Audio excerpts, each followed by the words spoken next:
हम आप लोग हो, अगर आपको राजपाट चाहिए तो एक हो जाइए, चाहे वो दलित हो, आदिवासी हो, पिछड़ा हो, अल्पसंख्यक वर्ग हो, सब एक हो जाइए। टुकड़े टुकड़े में बंटने से न राज आएगा न आपके हक अधिकार मिलेंगे। आज का ये आंदोलन उन युवाओं के नाम भी समर्पित है, उन एसटी एससी ओबीसी के युवाओं के जिनके 3 लाख से ज्यादा बैकलॉग पद खाली हैं। ये मध्य प्रदेश की सरकार सुन ले। आज यहाँ पर युवा है, बुजुर्ग है, महिला है, पुरुष है, वो अपने हक मांगने आए हैं और अपने बैकलॉग पदों पर भर्ती की मांग करने के लिए यहाँ पर मौजूद है। समय का ध्यान रखें लोकेश जी। सर बिल्कुल मुझे बीच में मत टोकिए।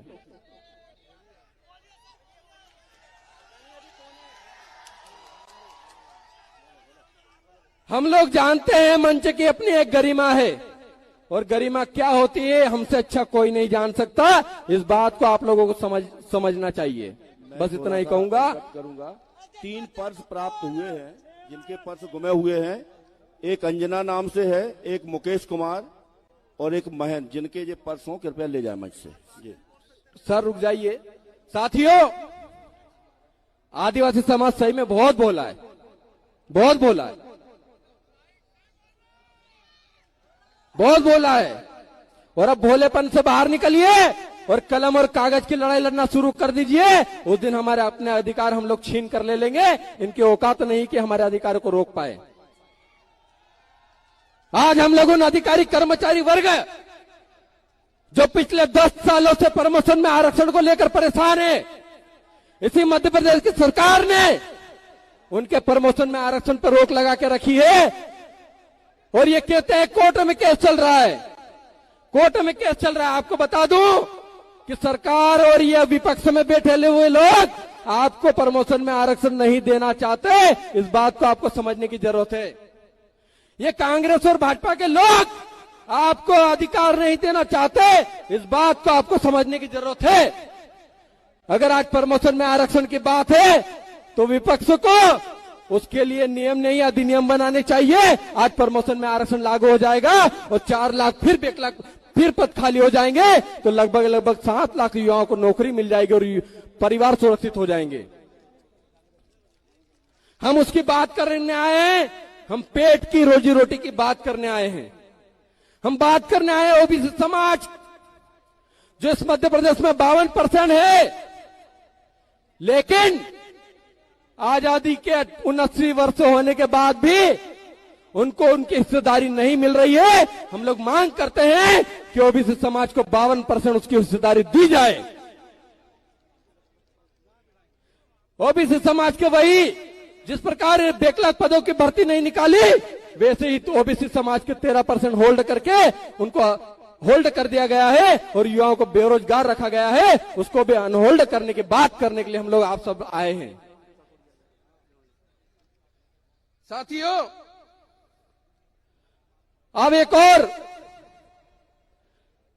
इसी सरकारों ने एक षड्यंत्र रचा है। वो षड्यंत्र है कि सरकारी संस्थाएं खत्म करो और निजी क्षेत्र बनाओ, लेकिन निजी क्षेत्र में भी आरक्षण होना चाहिए। नहीं तो अगर आरक्षण नहीं दोगे तो तुम्हारी फैक्ट्रियों को हम लोग भी खाने का काम करेंगे। जमीन हमारी, गांव हमारा, लोग हमारे क्षेत्र में फैक्ट्री लगती है लेकिन वहां पे नौकरी कोई और करने आ जाता है। यह बहुत गलत हो रहा है। इस बात को समझने की जरूरत है। आज मध्य प्रदेश के युवा, मध्य प्रदेश के लोग पलायन करके गुजरात जाते हैं, महाराष्ट्र जाते हैं, राजस्थान जाते हैं। क्या हम हमारी जमीन पर काम नहीं कर सकते? क्या हमको हमारी जमीन पर रोजगार नहीं मिल सकता? ये कांग्रेस और भाजपा दोनों की दोनों मिली भगत के कारण आज सभी लोगों को परेशानियां हो रही है। आज जब आदिवासियों की बात आती है तो 5वीं अनुसूची की बात करते हैं जो संविधान लागू होने से लागू है, लेकिन उसको अमल में नहीं लाया जा रहा। हमारी जल जंगल जमीन को छीना जा रहा है, हमारी जल जंगल जमीन से हमको बेदखल किया जा रहा है। उसके लिए भी लड़ाई लड़ने की जरूरत है। मुझे उम्मीद है कि जब आदिवासियों की बात आएगी तो दलित भी साथ खड़ा रहेगा, ओबीसी समाज भी साथ खड़ा रहेगा, अल्पसंख्यक वर्ग भी साथ खड़ा रहेगा। और जब दलित समाज के न्याय की बात आएगी तो आदिवासी भी सीना तान कर साथ खड़ा रहेगा, ओबीसी भी साथ खड़ा रहेगा, अल्पसंख्यक वर्ग भी साथ खड़ा रहेगा। जब ओबीसी की बात आएगी तो हमको भी, दलित आदिवासियों को भी, पिछड़ों अल्पसंख्यक वर्गों को भी ओबीसी समाज के साथ खड़े होने की जरूरत है। आज आप लोगों को बता दूं, आज सरकार को बहुत टेंशन है। टेंशन इस बात का है कि ये एसटी एससी के लोग तो आंदोलन करते थे, देखा था हमने, ये ओबीसी क्यों साथ में आ गया?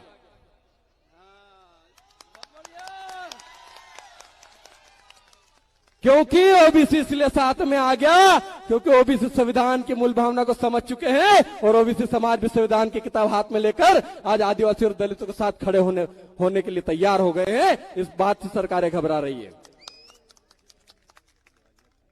आइए, संतोष वर्मा जी के साथ जो हो रहा था और उन्होंने जब संविधान में समानता की बात की तो मनुवादी मीडिया ने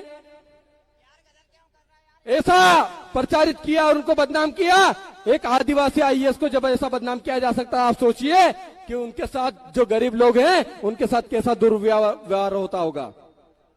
आप लोगों को एक जानकारी बता दूं कि मनुवादी लोग इस देश को हिंदू राष्ट्र बनाने वाले थे और आईएएस संतोष वर्मा साहब ने कुछ गलत नहीं बोला, फिर भी ऐसा तमाचा मारा है कि उनका हिंदू राष्ट्र गायब हो चुका है। वो लोग हिंदू राष्ट्र नहीं बना रहे थे, वो लोग ब्राह्मण राष्ट्र बनाना चाहते थे। इस बात की आपको समझने की जरूरत है। साथियों, जब इस किसान कौम के लोग, वो किसान कौम के लोग, आदिवासी है, दलित है, पिछड़ा वर्ग है, अल्पसंख्यक वर्ग है, वो इस धरती को पूज रहा था, इस पहाड़ को पूज रहा था, उस पेड़ को पूज रहा था, इस सूरज को पूज रहा था, उस चांद को पूज रहा था, उस नदी को पूजने वाला समाज हिंदू कैसे हो गया किसी को पता ही नहीं चला। पता चला क्या? तो आप लोगों को समझने की जरूरत है कि हिंदू राष्ट्र नहीं, ये ब्राह्मण राष्ट्र बनाना चाहते थे। अगर आप लोग ऐसे ही राष्ट्र के नाम पर इस देश में अत्याचार करोगे तो हम लोग भी राखी से लेकर लुथल तक हड़प्पा सभ्यता में हमारे अवशेष मिले हैं, हम भी सिंधु राष्ट्र की यात्रा निकालना शुरू कर देंगे। फिर देखते हैं कौन सामने आता है। क्योंकि ये राष्ट्र के नाम पर हमको लड़वाना चाहते हैं, हिंदू को मुसलमान से, आदिवासी को दलित से, दलित को ओबीसी से। लेकिन हम लोगों को लड़ना नहीं है, हम लोगों को बड़े प्यार से और मोहब्बत से रहना है। क्योंकि हमारे पुरखों सिखा गए हैं, जब कौम और अस्तित्व की बात आती है, जब मान और सम्मान की बात आती है, स्वाभिमान की बात आती है, जब जल जंगल जमीन की बात आती है, तो एक साथ एक स्वर में हम लोगों को खड़े होने की जरूरत है और बोलने की जरूरत है कि हम सब इधर से ये आप लोगों को बोलने की जरूरत है। साथियों, आप देखिए कि जब सिविल जज की वैकेंसी निकली, उस वैकेंसी में बैठे हुए द्रोणाचार्य हमारे बच्चों का अंगूठा काट गए। आदिवासी के 121 सीट में से एक भी सिलेक्शन नहीं हुआ। ये द्रोणाचार्य वही द्रोणाचार्य है जब वो अंगूठा काटते थे। तो इनसे कहना चाहता हूं, अरे महलों में रहकर शिक्षा प्राप्त करने वाले, तुम कब हमसे आगे थे? अरे महलों में रहकर शिक्षा प्राप्त करने वाले, तुम कब हमसे आगे थे? अगर एकलव्य का अंगूठा न काटा जाता तो महाभारत का इतिहास कुछ और होता। लोकेश जी, अनुरोध है कि अपनी बात और ये करें कृपया। बहुत सभी संगठनों के लोग बैठे हैं, सबको सुनना है, सबको बराबर और समय दिया गया है। मैं कंक्लूड कर रहा हूं सर, 2 मिनट। आप सोचे कि ऐसे ही अंगूठा काट काट कर हमारे युवाओं को बेरोजगार रखा जा रहा है, सरकारी संस्थाओं को निजी करके युवाओं को बेरोजगार रखा जा रहा है, ओबीसी समाज के हक को मारा जा रहा है। साथ ही साथ अब एक आपको प्रण लेना होगा, दोनों हाथ उठाकर बोलिए कि ग्वालियर में बाबा साहब की मूर्ति हम सब लगा कर रहेंगे और लग कर रहेगी। किसी मनुवादी ताकत में ताकत नहीं है।